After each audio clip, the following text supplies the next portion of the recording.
Tema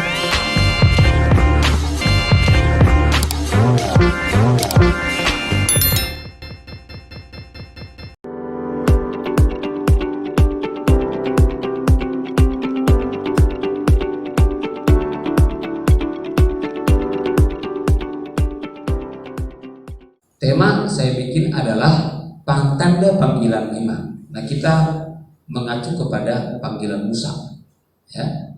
Jadi saya mendasarkan panggilan iman itu adalah kepada panggilan Musa. Tuhan memanggil Musa. Kita belajar dari kisah Musa, di mana Musa adalah seorang Lewi yang lahir di keluarga Lewi dan ditemukan dan diangkat oleh putri Firaun, ditemukan di Sungai Nil ketika waktu itu pembunuhan anak-anak di balita, dan Musa dibuang oleh mamanya ke Sungai Nil, bukan dibuang, dihanyutkan, dibikin kapal kecil, dihanyutkan. Putri Firaun mau mandi, dia lihat kok apa itu, katanya, disuruh dayang-dayang. Oh, anak bayi mungil, wah cantik sekali, bagaimana begini, oh diangkatlah itu, ya. Baru habis itu terjadi pembunuhan seorang Mesir, dan dia karena berantem seorang Mesir dengan seorang Israel, waktu orang Israel tertawan di Mesir, seorang Israel berantem, Musa menyaksikan itu, akhirnya dia bunuh orang Mesir itu, dia bela sebangsanya.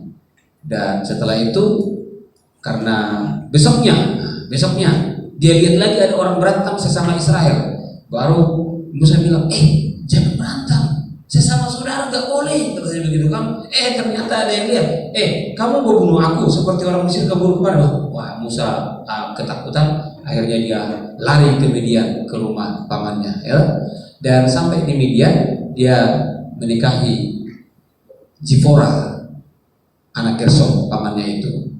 Dan setelah itu ketika dia menggembalakan kawanan domba mertuanya, Jitro, dan di situ dia melihat semak belukar yang terbakar di Gunung Horeb.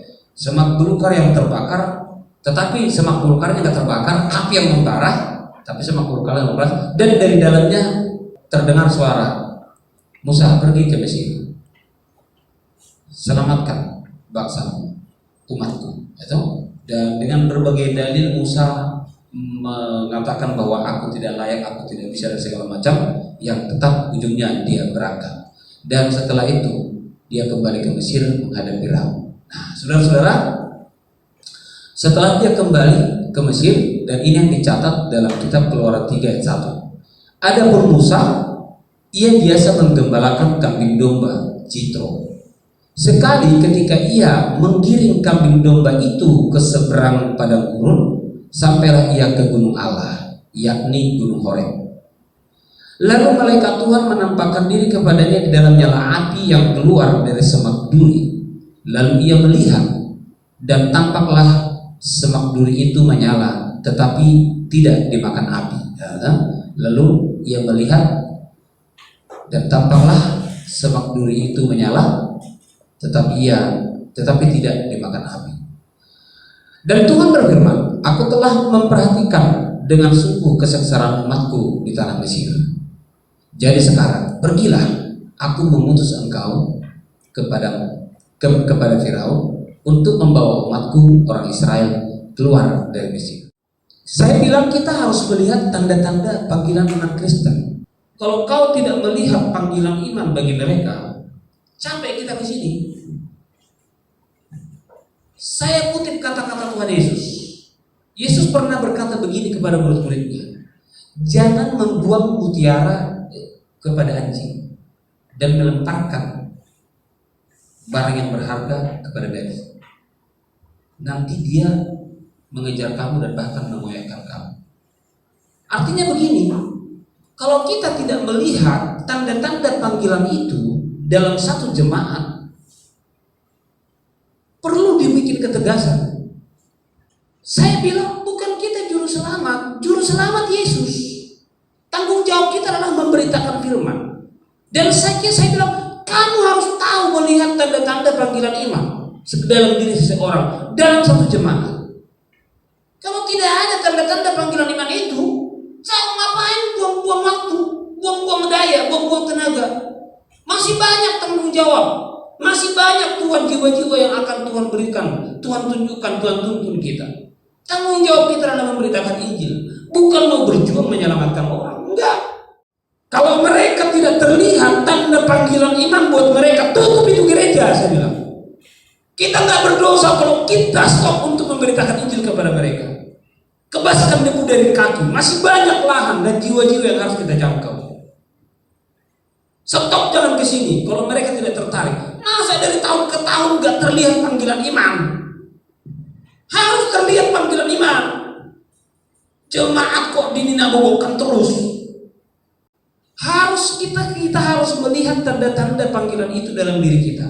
Yang pertama hal yang mengherankan, dan yang kedua menerima tanggung jawab. Coba kita lihat saudara-saudara, hal yang mengherankan itu.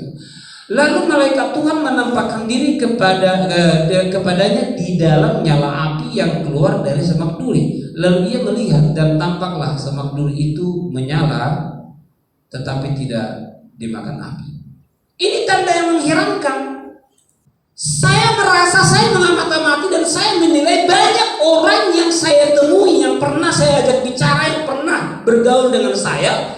Banyak orang yang tidak pernah merasakan dan tidak pernah mengakui bahwa dia melihat tanda yang mengherankan dalam hidupnya. Jadi saudara-saudara, orang yang merasa bahwa hidup ini adalah perjuangannya, bukan anugerah, tapi perjuangannya, orang itu tidak akan pernah melihat tanda yang mengherankan dalam hidupnya. Orang itu tidak akan pernah menyaksikan hal yang mengherankan dalam hidupnya. Apa yang membuat jiwa-jiwa bertobat ketika Tuhan Yesus memberitakan firman yang tercatat di keempat Injil sampai kepada awal pembukaan dari Kisah Para Rasul? Nah, pertobatan itu artinya perubahan. Bertobat itu adalah perubahan akal budi. Metanoia adalah perubahan akal budi, ya.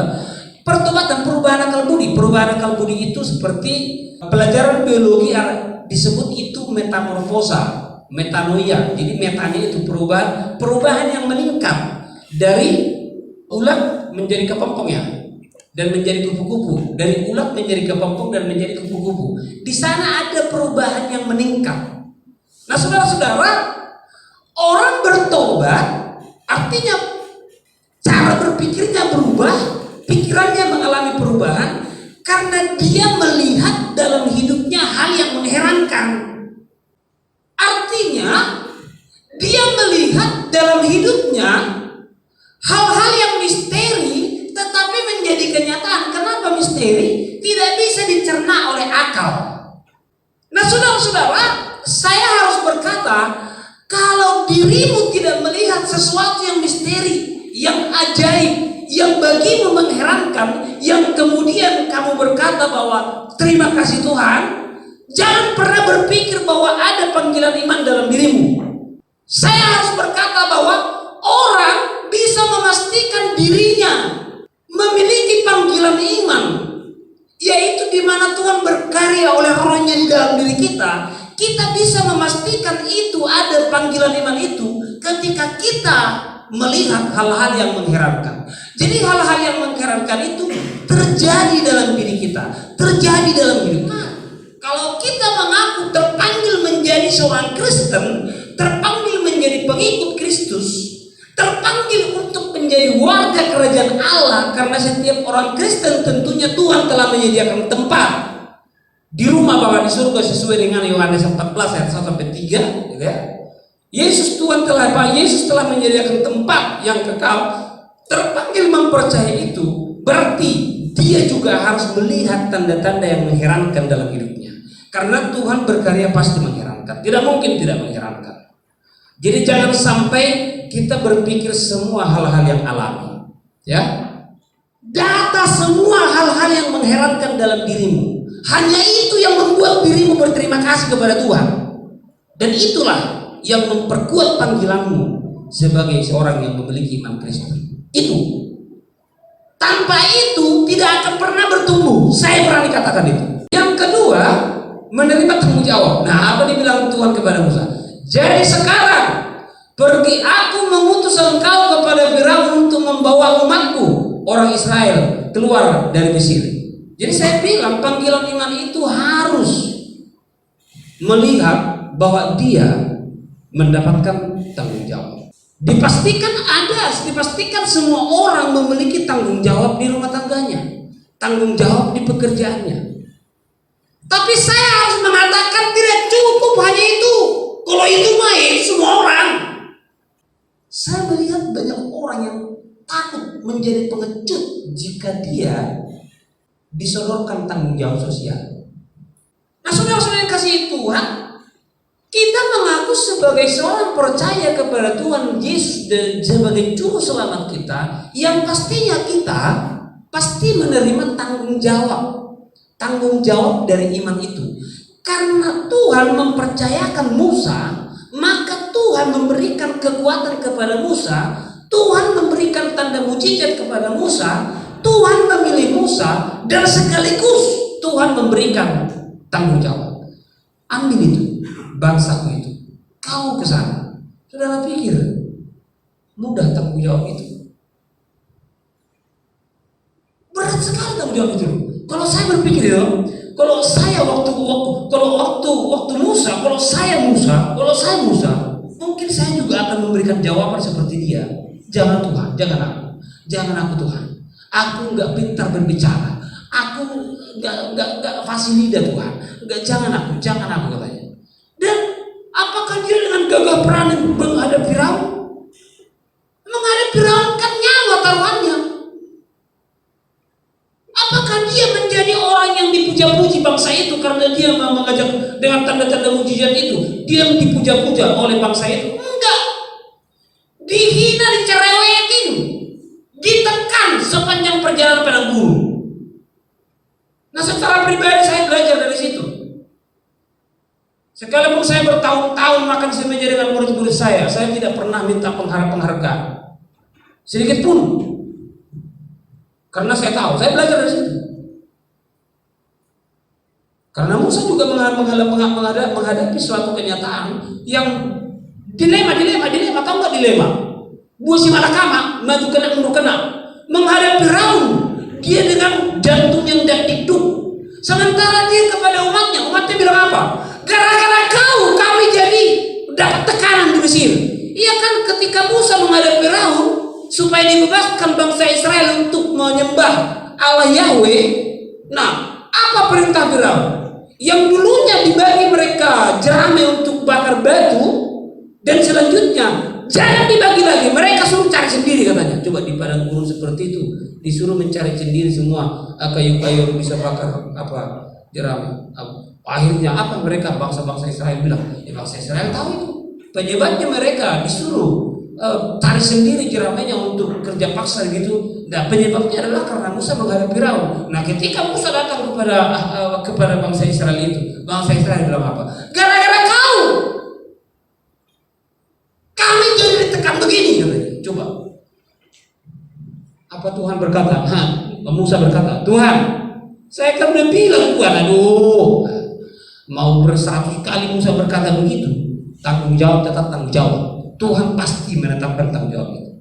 Dua tanda itu harus kita lihat kalau memang kita mengaku sebagai orang yang memiliki panggilan iman. Yang pertama, pasti melihat tanda-tanda yang mengherankan dalam hidupnya. Yang kedua, pasti dia mengaminkan sebuah tanggung jawab. Dan tanggung jawab itu jangan tanggung jawab yang ringan ya, tanggung jawab yang berat. Kadang-kadang sampai kewalahan. Nah, sampai kewalahan, dipastikan Musa kan kewalahan lah menghadapi Firaun, di mana seluruh rakyat tunduk kepada dia bilang bunuh, singkirkan, betul? Sementara kepada umat Tuhan, bangsa Israel, dia tidak bisa membela diri. Kan waktu itu kan yang dibilang apa pertanyaan yang diajukan Musa kepada Tuhan, kalau nanti bangsa Israel bertanya siapa yang mengutus aku, siapa aku bilang katanya. Tuhan bilang, akulah aku yang mengutus aku kepadamu. Coba, mana ngerti orang dibilang akulah aku yang mengutus aku kepadamu. Nah, datang Musa, akulah aku yang mengutus aku kepadamu. Disiram dia, nggak ngerti, ya kan? Kan waktu Musa ngomong, Tuhan kalau aku mereka, nanti mereka bertanya, siapa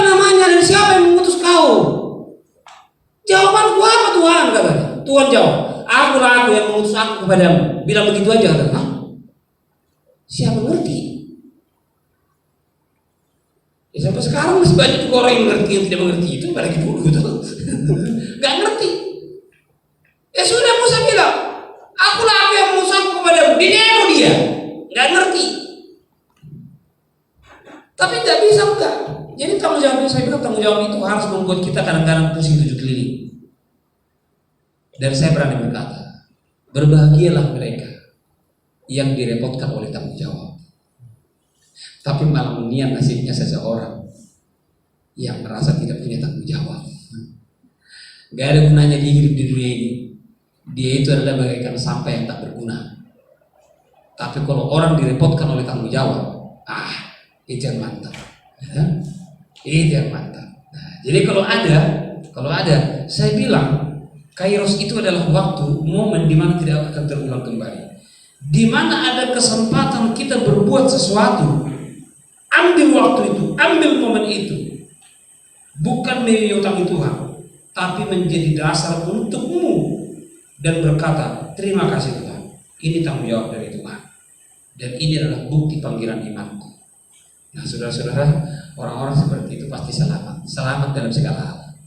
Nah, saudara-saudara, itu oleh karena itu saudara-saudara, 2 tanda panggilan iman Kristen. Yang pertama, menyaksikan hal-hal yang mengherankan dalam hidupnya, dan yang kedua adalah menerima tanggung jawab.